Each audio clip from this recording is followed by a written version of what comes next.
உங்கள் கருத்துக்களை, உங்கள் கோரிக்கைகளை, நீங்கள் செய்ய நினைக்கக்கூடிய மாற்றங்களை எங்களோடு பகிர்ந்து கொள்ள வேண்டும்.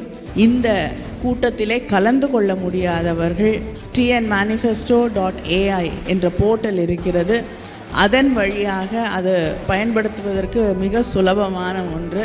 நீங்கள் எழுதலாம் அந்த போர்ட்டலில் போய் நீங்கள் எழுதி சொல்லலாம். இல்லைன்னா உங்களுடைய கருத்துக்களை வாய்மொழியாக அதோடு நீங்கள் பகிர்ந்து கொண்டால் அது உங்களுடைய கருத்துக்களை எங்களிடம் கொண்டு வந்து சேர்க்கும். அதனால் உங்களுடைய கருத்துக்களை இன்று எங்களோடு பகிர்ந்து கொள்ள முடியாதவர்கள் தயவு செய்து இந்த கூட்டத்துக்கு வரணும்னு நினச்சேன், ஆனால் எனக்கு தெரியல, நேரம் இல்லை, வர முடியலன்னு சொல்லக்கூடிய உங்களுக்கு தெரிந்தவர்கள் யாராவது இருந்தால் அவர்களிடம் இந்த போர்ட்டலில் அவங்களுடைய கருத்துக்களை எங்களோடு பகிர்ந்து கொள்ள வேண்டும் என்று நீங்கள் அவர்களுக்கு எடுத்து சொல்ல வேண்டும். இங்கே வந்திருக்கக்கூடிய அத்தனை பேருக்கும் என்னுடைய நன்றியை மீண்டும் தெரிவித்துக் கொள்கிறேன்.